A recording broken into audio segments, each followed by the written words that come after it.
What's up everybody, Matt Maran here for another car review. This is of course the 2021 Honda Ridgeline Sport. So about the refreshed Ridgeline here for 2021. So basically everything from the A-pillar forward is new, and this one also has some extra add-ons with its HPD kit, which I'll get to more in a minute. But as far as the new front end here on the Ridgeline, I think it's a huge improvement. They wanted to make it more trucky than before. You know, before it was very aerodynamic and streamlined looking. Didn't look bad, but just didn't look very trucky. And so now you have a taller hood here, you have some more aggressive headlights, a larger grille opening there, and this grille is unique to this HPD package, but all 2021 Ridgelines do get a larger and more aggressive grille. You also have this more aggressive front bumper now that has these little aero curtains in the sides of them here, which help make up some of the aerodynamics that were lost by having this taller hood, so that the fuel economy isn't hit too much here, even with the less slick front end. But overall, on this front end, I think it just really works wonders to make the Ridgeline much more of a truck in its appearance. But also, like I mentioned, this one has this HPD package, which stands for Honda Performance Development. And so that is this $2,800 package that is installed post-production. And so it adds on these larger fender flares, these gold 18-inch wheels, you have a unique grille. It also gives you the blacked out trim, so you'll see that you have blacked out side mirrors. You also see the graphics there. So very cool little touches. And then here on the Sport model as well, things are a little bit darker as well. So like the little trim piece around the grille area into the headlights there, that is blacked out. And aside from the Sport trim, only the Black Edition version at the very top of the lineup also has that grille. Otherwise, you still get that chrome grille that you get on other versions of the Ridgeline in the past. But so, I mean, I think it's a pretty sinister look up front here. You also have brighter LED headlights. Unfortunately, here in the Sport trim, you still have a halogen DRL. You also have some slightly more aggressive looking tires. Now, these are still basically your typical all-season tires. They do have a little bit of extra knobbiness to the edges of them here. Might help a little bit with traction, but mostly just helps with the look. So again, make this feel more like a truck. These wheels are also pushed out slightly so that you have a 20mm wider track. So very small, but you know, just helps these to kind of stick out a little bit more than they did before. And again, just enhance the look overall of the Ridgeline here. Coming down to the sides, you know, like I said, it's a familiar Ridgeline here, so they didn't really change much as far as the midsection goes. But again, these fender flares do make a huge impact here. And then going out to the back there, though, you know, have that little Sport badge there on the tailgate now, which is nice. And I also like how you have a new rear bumper here on the 2021 Ridgeline. And so that gives you these larger exhaust tips that stick out. They do actually decrease the departure angle of this vehicle by about, I think, 1.5 degrees because of the better look. But I think that you know, most people aren't going to be super hardcore off-roading a Ridgeline. Otherwise, yeah, I just think it looks pretty sharp, especially here in white. You know, these fender flares and the gold wheels really stand out nicely, and just makes for a really great look. And so yeah, this HPD package, though it is $2,800, it's installed post-production. And while, you know, you might be able to spend $2,800 on some aftermarket parts to get a similar type of look, you might even be able to do it for less than $2,800. But with the HPD package, you know, you get it bundled in with your financing, and you get OEM quality, which is something you're not going to be guaranteed with the aftermarket stuff.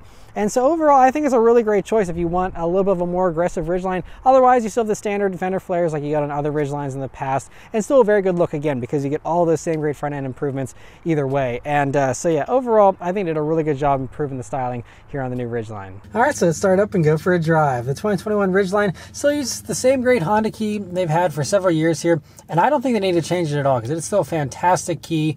It's nice and small, has a really nice weight to it, and feels pretty nice. And you know, for a mainstream brand, I mean, it's a pretty nice feeling key. I mean, no metal or anything on it. You know, aside from on the bottom here, you actually do have a little bit, but just a really nice key. And I love, with other keys these days getting enormous, having a nice small key is something I really appreciate. But of course, it is keyless access, keyless entry, and push button start. Just leave the key in your pocket, hit the engine start button, and it starts right up.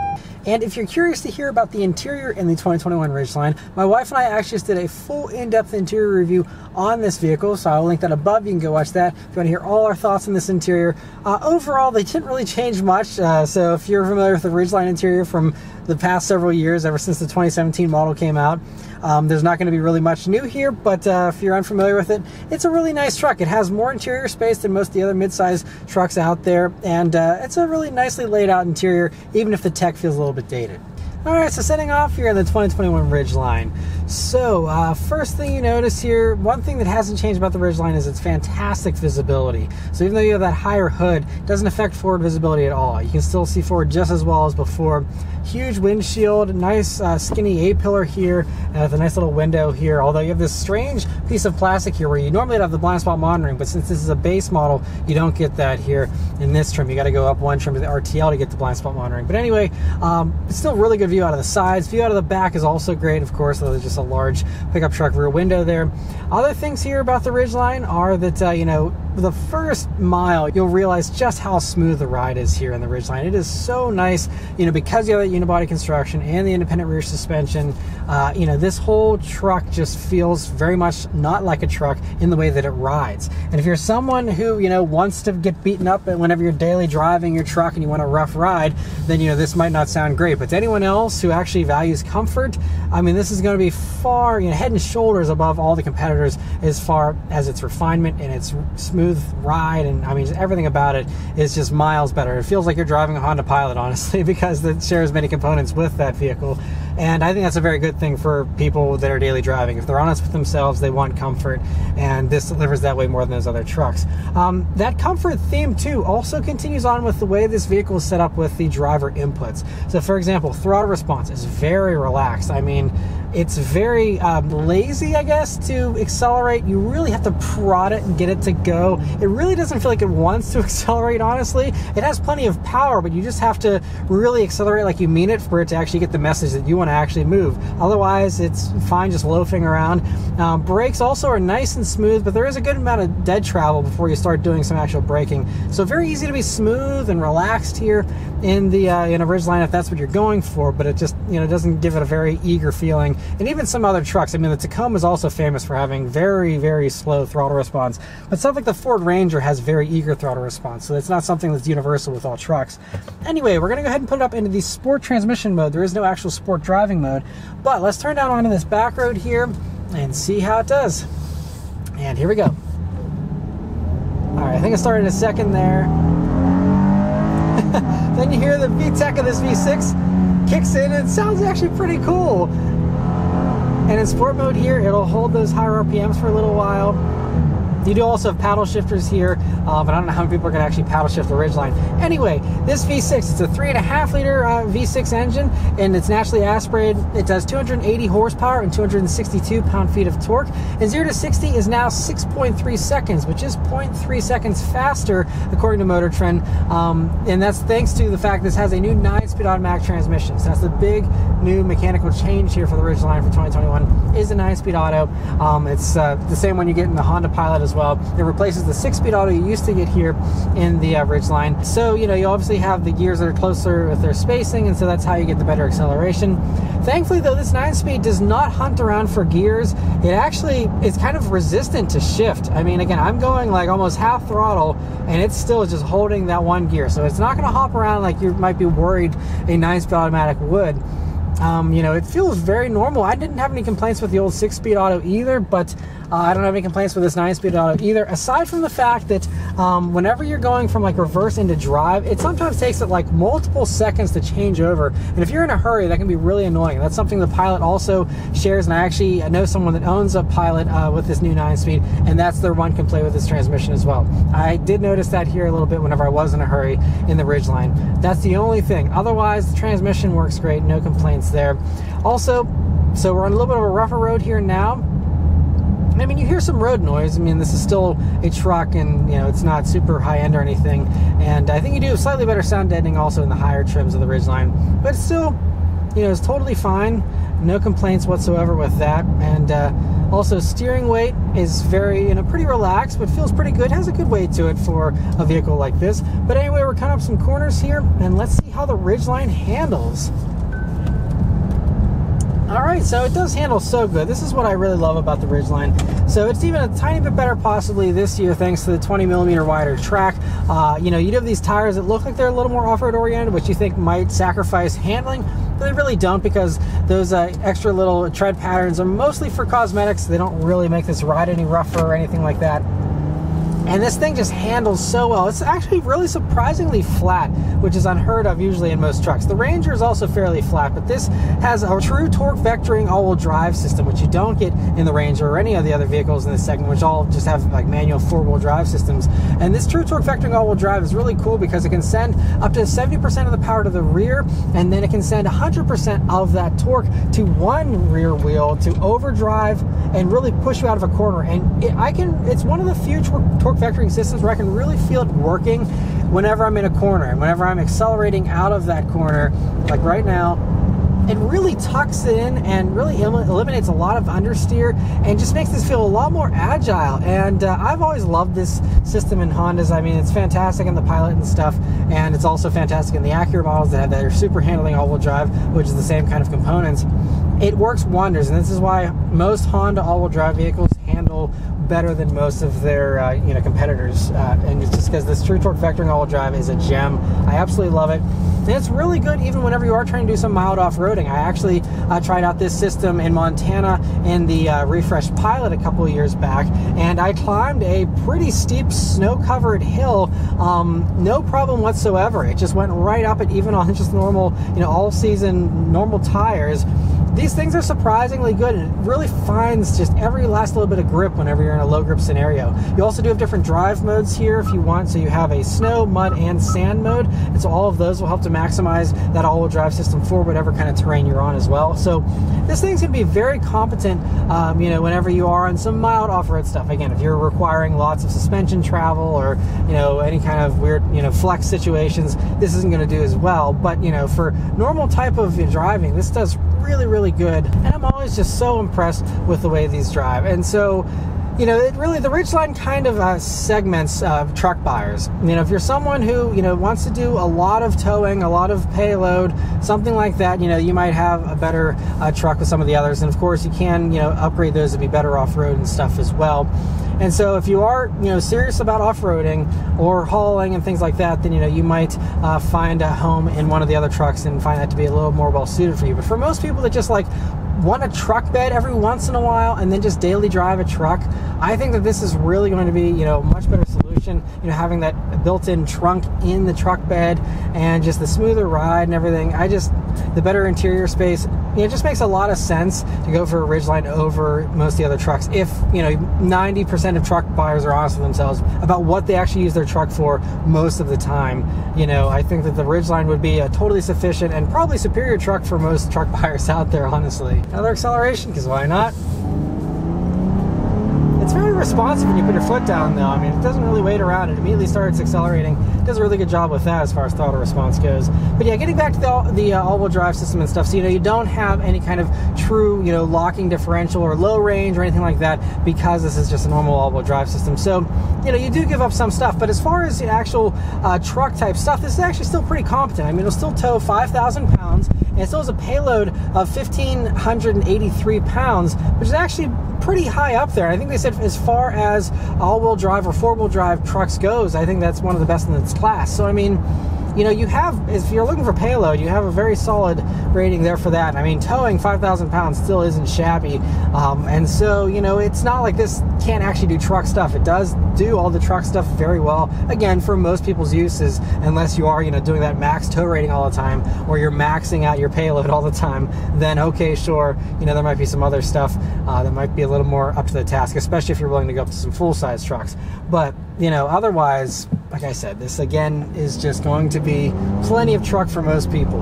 And because you have the independent rear suspension, that means that whenever you do go over bumps and stuff, you don't have any of that truck bed jitteriness that you often get with a lot of the other competing trucks. And part of that also goes down to the unibody construction, which helps with that. But I mean, it's just this whole vehicle, when you go over bumps, if you do live in an area with lots of potholes and stuff, I mean, it's gonna be a night and day difference as far as the experience you get in the other competing trucks versus this. And so just another thing here about the Ridgeline that's really cool. This whole idea of unibody trucks and independent rear suspensions and stuff in trucks is starting to catch on, and you are also starting to see that here just in 2021 you have Hyundai coming out with the Santa Cruz pickup truck, which is kind of going to compete with this, although it might be a little bit smaller than this is. And you even have Ford coming out with the Maverick, which also might be about around the same size, and again being a unibody independent rear suspension type of truck. I think this whole thing is starting to catch on, and I think that Honda, like Honda often is, they're a little bit ahead of the curve sometimes, and I think this is another one of those cases where you're going to see more and more companies going along with this same kind of unibody thing here in the 2020s, as a lot more people do want some type of truck functionality, but they don't want the unrefined truck dynamics you get with most of the other mid-sized trucks out there these days. All right, so now we're out on the highway in the Ridgeline, and it's a really nice highway cruiser. It's really, again, this is where this shines compared to other trucks. You have the nice, smooth, and quiet, refined ride, and I mean, it's going to be a polar opposite from a lot of the other trucks this competes with. And so we are going around some corners here, and I do have the lane keeping assist system on, which is standard actually in the Ridgeline. You get adaptive cruise is standard automatic emergency braking, and this lane keeping assist system. Unfortunately, like I said, you have to go up to the RTL in order to get the blind spot monitoring. Strangely, even though blind spot monitoring seems like a simpler tech than the adaptive cruise control with actual steering assist, but that's the way they set it up here in the Honda. And so anyway, I mean, the steering assist does a really good job. I think Honda's system, it's called Honda Sensing, is one of the best systems out there as far as the steering goes. It feels very natural. It doesn't pogo around too much, and it really allows me to relax whenever I'm on the highway. It actually is one of the systems where I can kind of let my guard down just a little bit and let the vehicle make all those micro corrections whenever I have that steering assist on, because I can count on it to be doing a very good job of keeping track of the road lines. It doesn't lose track of the road lines like many of the other systems do. And this also is one of the more hands-on systems. A lot of the other systems, like in Toyota's system, it does not do very much steering assist, versus this actually doing a lot of that steering for you is really nice. And so I really think that just accentuates just how great the Ridgeline is as a highway cruiser. I mean, the refinement combined with the technology just makes this, I think, the absolute best pick if you're going to be doing lots of highway driving. But yeah, I've already been driving the Ridgeline for a week, and I really enjoyed it. It's a nice companion. I mean, yeah, it's not the sportiest thing out there. Powertrain-wise, I do think like the Ford Ranger has a more exciting powertrain with its turbocharged 4-cylinder and 10-speed auto. But compared with most of the other truck competitors, they have either 4 cylinders or 6 cylinders that don't have a lot of power, aren't very sporty or anything.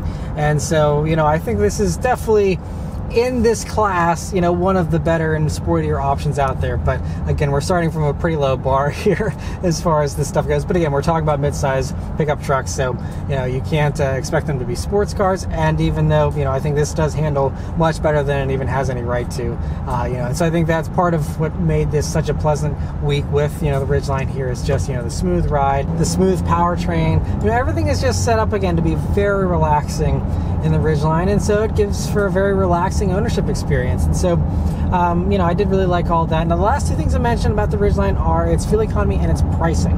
So first, we'll talk about fuel economy. So over my almost 110 miles of driving, I got 20 mpg, 19.9 mpg to be exact.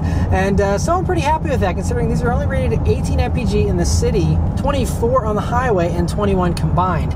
So to be getting actually 2 mpg better than the city rating is pretty impressive, considering usually I get like 1 to 2 mpg less than the city rating in most of my weeks with vehicles. And so to be doing a little bit better, it makes me think that I'm actually able to overperform the EPA estimates here in the Ridgeline. If you take it easy, and there's even an eco mode, which I haven't even used this whole week, but you can do that to try and eke out even more fuel economy if you want. But I think that's pretty solid, and compared to, again, most other trucks out there, are going to be struggling to get anything in the 20s. I think this is, pretty good for the pack, and happy with that.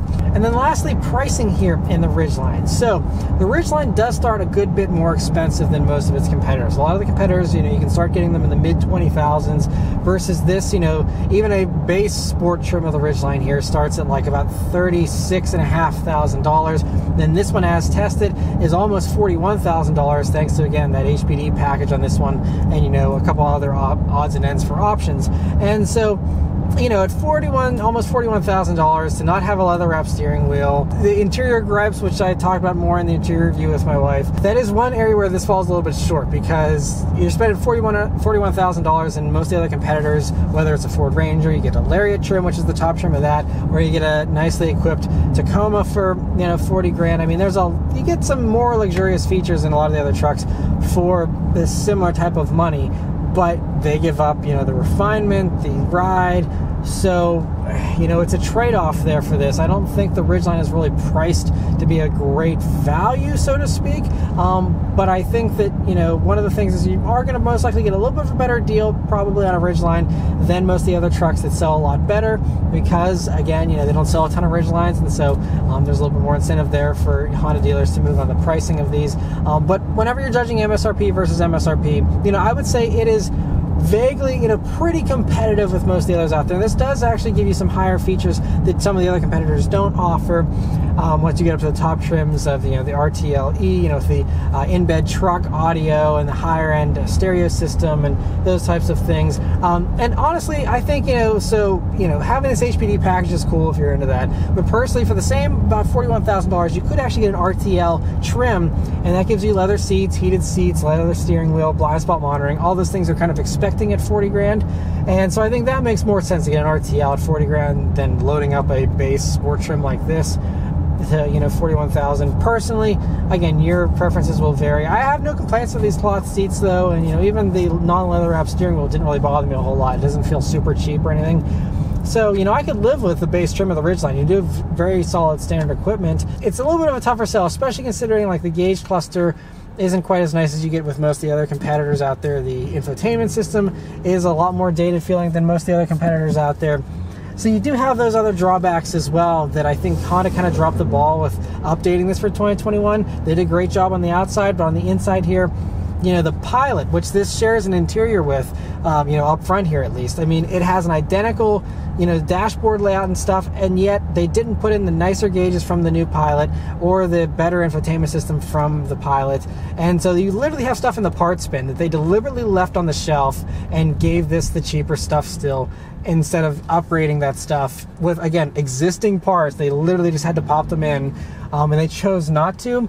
And so because of that, you know, it just seems like, you know, they could have done more with the 2020 Ridgeline to make it more competitive, and they didn't. And that's kind of the one area where this falls a little bit short. Another area where this falls short is depreciation.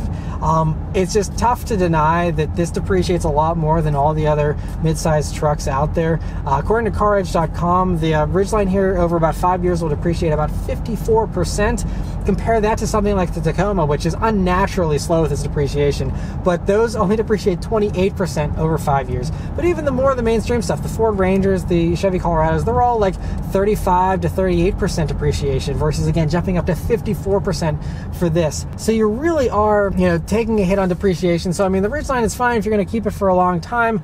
You don't care about depreciation a whole lot and stuff, but it's just, again, another thing where this kind of falls a little bit short of those competitors. And so, you know, the Ridgeline, it's in this very interesting niche where, you know, like I said, I think it is really ahead of its time. I think we're going to have all these new competitors that are unibody this year coming that are going to, you know, even crowd in on the Ridgeline's little niche here, which might make it hard for the Ridgeline. Hopefully, maybe they do upgrade some stuff to make it more competitive next year or something. But, you know, I think that it really comes down to what you're looking for. I think this still makes the most sense if you do, you know, value that refinement and that smoothness. But if you don't mind a rough ride, you know, I can't blame people that do go for the other trucks out there. It's certainly, you know, they do have very compelling options, especially the Tacoma. Considering you can buy a Tacoma and barely lose money on it, I mean, it's tough to argue with that. So, you know, I don't blame anyone for going for those Tacomas or, you know, any of those other vehicles out there.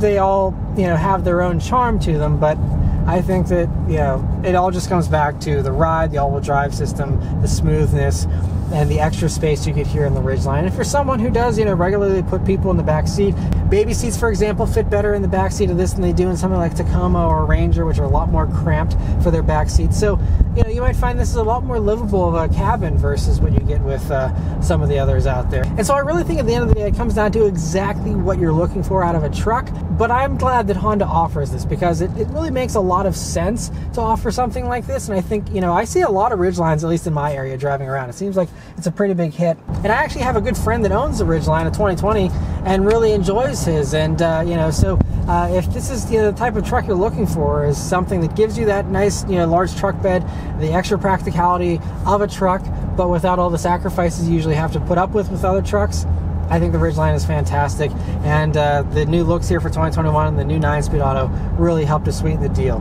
But yeah, so that's it as far as all my thoughts here on the Ridgeline. Let me know your thoughts in the comments below. Huge thanks to Honda for providing me here with the Ridgeline to review for you guys today.